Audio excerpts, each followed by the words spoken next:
Mr. Shimafeni, so what will happen? Because to many of us, that employment statistics is very, very important. So do we have time frames? When will it be released? What are you still doing with it? Do we actually, because I suppose you have gathered that information. So are there any time frames within which you will release it? Or what is the stage now of that? Yes, after the census report, or main report, we normally have what we call thematic reports. Yeah. And we have more than 9 thematic reports that are upcoming. We are talking about atlases, which is the distances to services. We are talking about the thematic reports for the labor. Of course, we are talking about thematic reports for agriculture, which I thought is also something important. Thematic reports for fertility as well as for the disability, the one that I was just referring to. So the reports will be released up to March next year, and we have a release calendar that is that we have on our website, and then specifically for the labor statistics or the labor thematic report, we are releasing it on the 29th of January, 2025. How does it look like? Is unemployment at 50%? When I said that we release the data impartially, so we can't do that because you explained. Yeah, and in terms of the levels of where it is, we try to give a hint to say that we have some information of the levels of income that we have. You can make your estimates and so on, but this is not just a single figure. This is a figure that speaks across the various demographics of the country. Yes, obviously starting from 15 years and above. Also now, ICLS also includes a working age of 64 years, while the Labor Act says 60 years is retirement. So all that information will be unpacked in that report. Okay. Let me just look at this statement that was released last week by Paulus Mbangu. He is a member of Parliament in the National Council. So because the information that has not been released so far, like the one that you just spoke about, is one thing. The other thing is about information that is released and people find it very contentious. I, for example, before I go to Mr.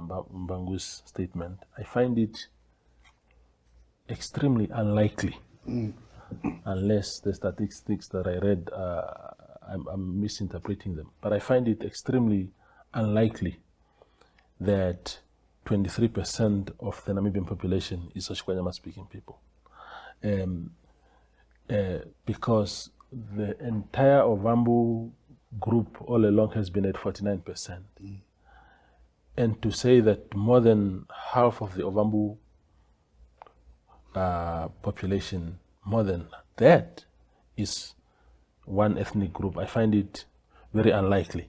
I don't know how the questions were set up, because I do speak of Kwanyama when I'm talking to Kwanyama friends, but that doesn't make me Kwanyama. So to say that the ethnic Kwanyama people are 23%, that sounds just unlikely.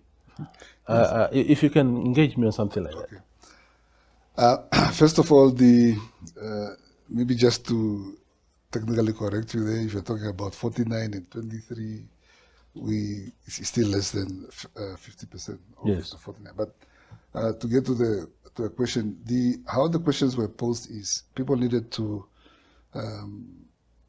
respond in terms of how they identify themselves, because you might have a parent one parent who's Xikanyama speaking, the other one might be Baja speaking. Yes. Yeah. Thanks. Yeah.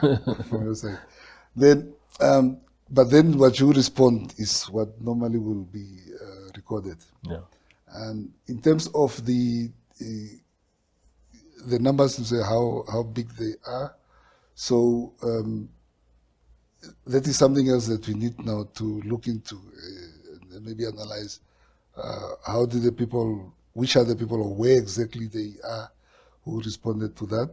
And which is also something else in terms of, I can be Rukwangari speaking, but I'm not maybe in the Kavango area or Kavango West or East, but maybe I'm based in Windhoek or the South for that matter. But to answer the question is that people needed to pick themselves in terms of How what they identify ethnic themselves. they identify themselves. Yeah. Now, to the Paulus Mbangu statement, it raises a lot of issues, but for example, similar perhaps to what I just raised about the Ovakwanyama population, he talks about the Mbunza population, which is at 5,000. And he says, this is so untrue that even a child can recognize it. He suggested,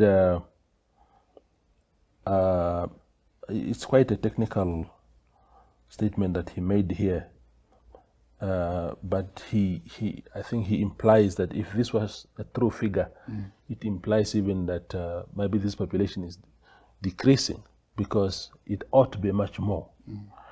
And he goes to speak about white people that are not segregated. People are simply white, meaning, according to him, that we wouldn't know how many Afrikaners we have in the country, how many German-speaking Namibians do we have, and. If you can address me also on that. Yeah, on the question of the whites, yes, that could have been an oversight because you will have different types of ethnicities within whites. That is the case. But if you go back to the question in terms of the ethnicity that we are referring to, it's also something that we need to look into totality and then also look into what goes with that. If it's a matter of the number of people that are there, because remember we referring to the reference night, not the place of usual staying. Because if you go to your village, Baja, and then you are not there, you will not be counted. You'll be counted in Windhoek. But we must also look at how people have identified themselves. Some people have identified themselves in terms of Oshuambo speaking instead of maybe Panyama or Ndonga or so. So, but the beauty of this is that, first of all, this was a GIS-enabled census. So each and every household has got a GIS coordinate. The figures that were put together, they can be, you can actually go back and say, where did we get, how were they put together to form those totals to get there. And then also look in the same areas, maybe how else did the people classify themselves. Remember, there was also the option of saying either I don't know or I don't want to tell. Yeah, so that could also be from there.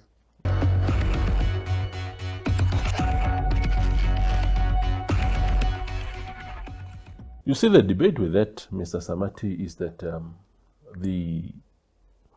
those who fought on the side of South Africa at that time, they were formally employed. They were remunerated monthly, whereas, for example, those who fought on the side of SWAPO, it was a purely voluntary exercise, and they are saying they're only getting what they are getting now is actually to compensate for those years of fighting without getting anything.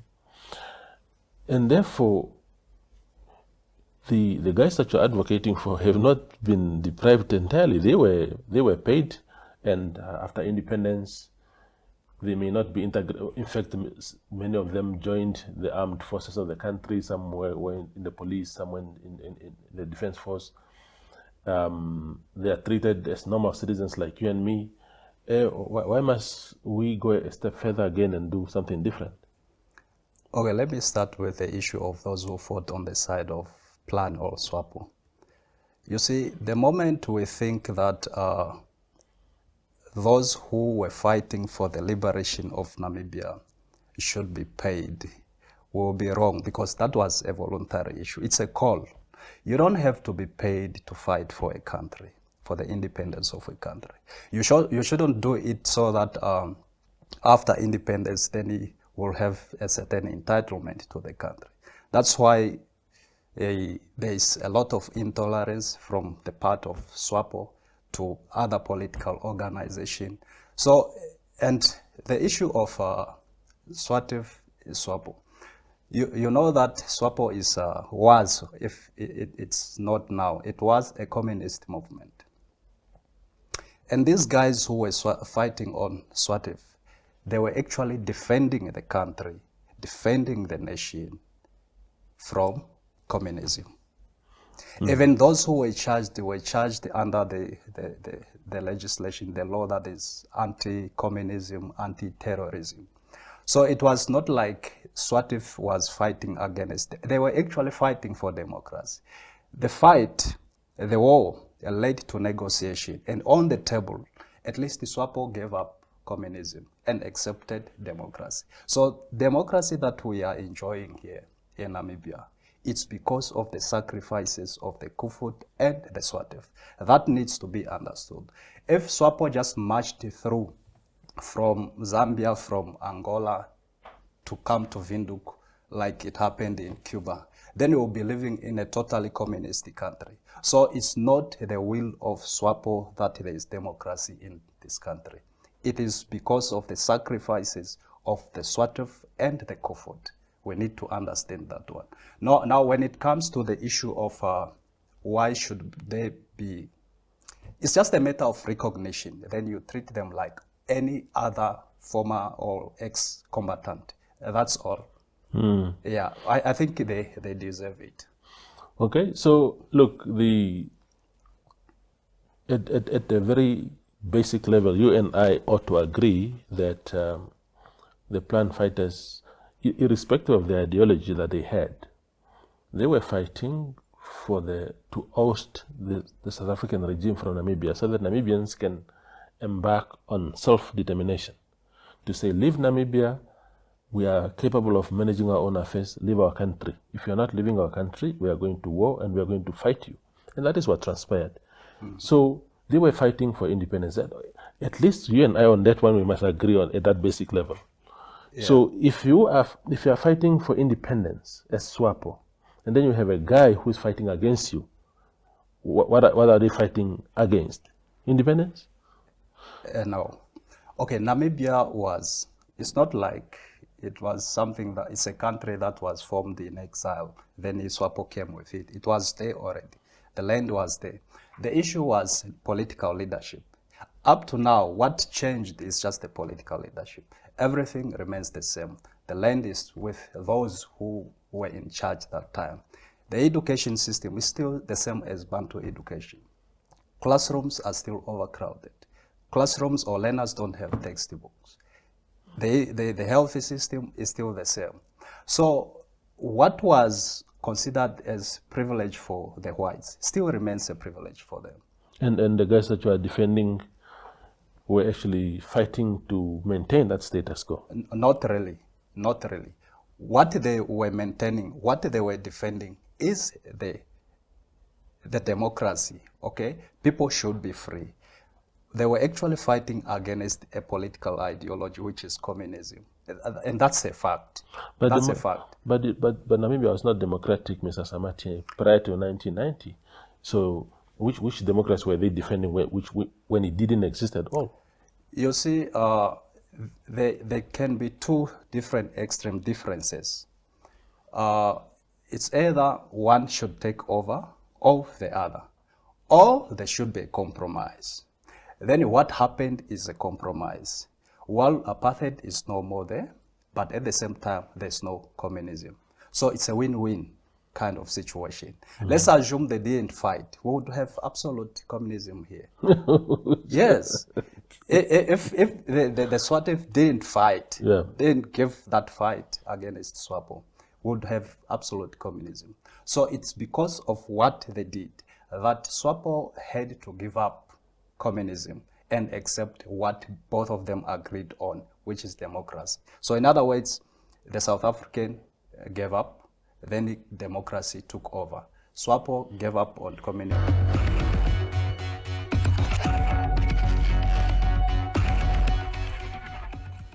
The challenge is it's actually called the Just Transition to the Future Challenge, and it is an initiative by the United Nations Industrial Development Organization or UNIDO, and what they're doing is they are looking.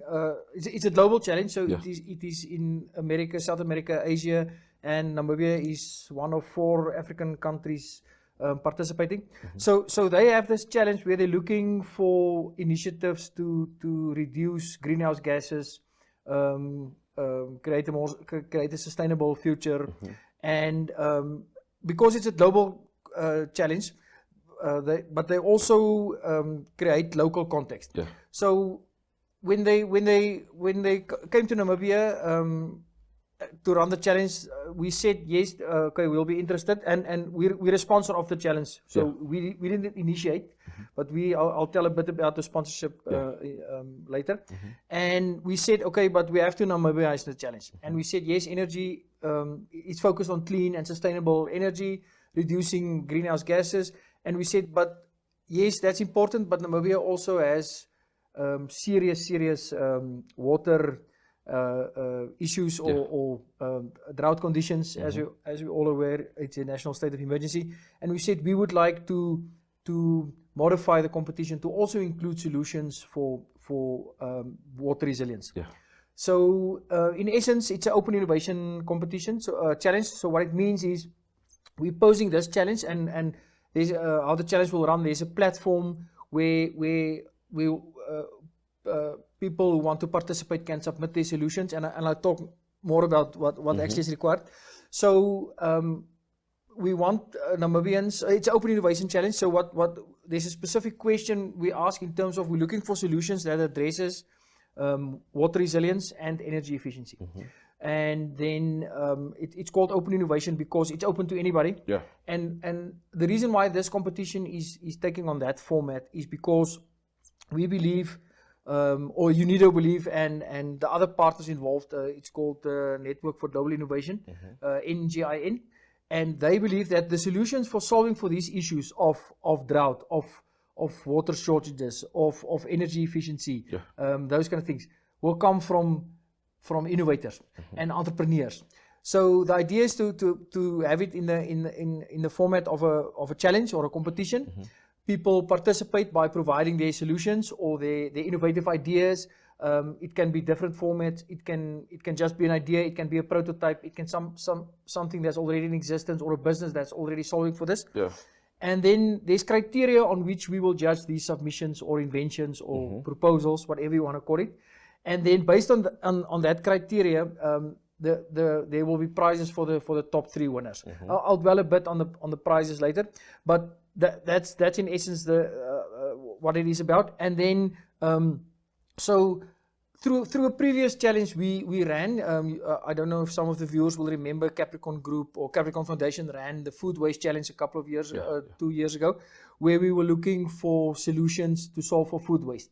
So it's when the platform we used then, where people register and submit their solutions, they brought us in connection with this Network for Global Innovation, who's the implementation partner for UNIDO. And then they said, but Capricorn has been involved in these kind of initiatives. They know how it works. And then they contacted us to find out for possible funding, etc. And the Capricorn Foundation, which one of the aims of the Capricorn Foundation is economic development, and then also focusing on drought relief because of the situation Namibia is now. We said that we want to get involved in this challenge, so we're sponsoring the prizes. We're also sponsoring some of the operational costs. The challenge is actually run by Co-Creation Hub or CC Hub Namibia. CC Hub is a global Innovation Center. They started in Nigeria and they are present in Nigeria, Namibia, Rwanda, and Kenya. So they will be the local implementation partner, and then Capricorn Foundation sponsors the operational cost of the challenge, the some of the prizes that the winners can win, etc. Yeah. It's a mouthful, but to summarize, so we're looking for solutions from the Namibian people, innovators, entrepreneurs, inventors that can solve for sustainable energy, and then also solve for water resilience, meaning solutions that can help with regards to saving water, reusing water, recycling water, using water more efficiently in that environment. The details will be on the platform in terms of the kind of solutions we're looking for. Yeah. And just to end off, open innovation is such a powerful tool for solving for this, because it's people who are in communities, who are in industry, who are in situations that has the knowledge and the expertise and the creative ideas, who has solutions and who has ideas for solving for these issues. And that's why we call it open innovation, meaning these solutions can come from anybody from anywhere. I just want to add as well, although the competition is launched in Namibia and hosted in Namibia, it's open internationally. So anybody from over the world can participate and submit a solution. But one of the criteria will be it has to be taken into consideration for Namibian conditions. It has to add value in Namibia for Namibians. So you can sit in Timbuktu, but you can participate as long as the solution is scalable for Namibia. We're also looking for the kind of solutions that is, we're not only looking for inventions. It can be measuring of water usage that can provide data for better managing water, just as an example. We also, part of the prizes are to assist the winners to create a business or an ecosystem, if you want, around these solutions. Meaning, we also wanted to create jobs and scale it, and it must become sustainable. It's not only a once-off. So it's really involving people's creative ideas and solutions for solving for these issues, and then implementing it and scaling it. Part of the prizes is also funding for implementation if the solution has not been implemented yet. Yeah. Sorry, that's a mouthful, but it's a lot of information. It brings me to my next question, because we've seen so many challenges in the past, and winners are announced, and it just dies there. Yes. And what sort of legacy program would there be in the pipeline for winners as far as assistance from the foundation is concerned? Yes, that's a very good question, and that's always the concern with these kind of things. So Engine, the Network for Global Innovation, who's the implementation arm for UNIDO for doing this, they're very adamant on not just finding a solution, but also getting it implemented and scaling it, and exploiting the value that these solutions can bring. So part of the prize is the winners will enter the Engine Accelerator Program.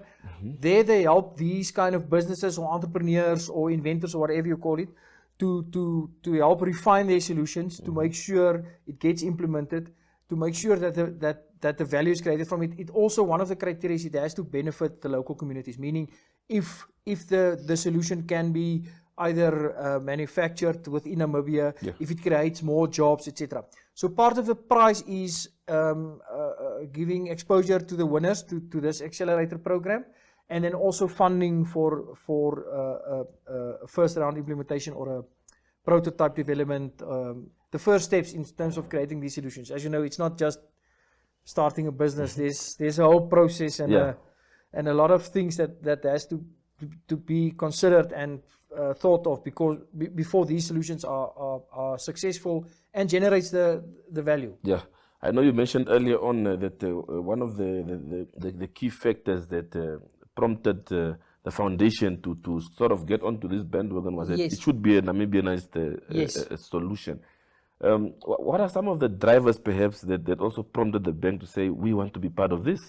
So Capricorn Foundation has our focus. It's the corporate, the CSR or the CSI for the Capricorn Group, and their focus areas. They have a couple of focus areas focused on SDGs, like solving for hunger, education, economic development, sustainability, and because this challenge is in the space of economic development, meaning we want these solutions to create jobs, to create businesses, to create ecosystems around them.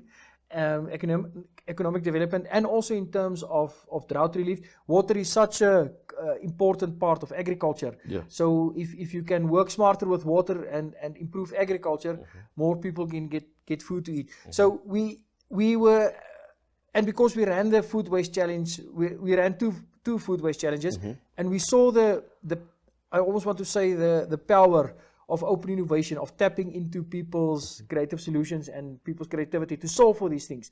That when they contacted us to be a part of this, I mean, it is within the scope of the SDGs that we want to solve for, and also because we've seen the power of open innovation, it was a quick yes for us. Yeah.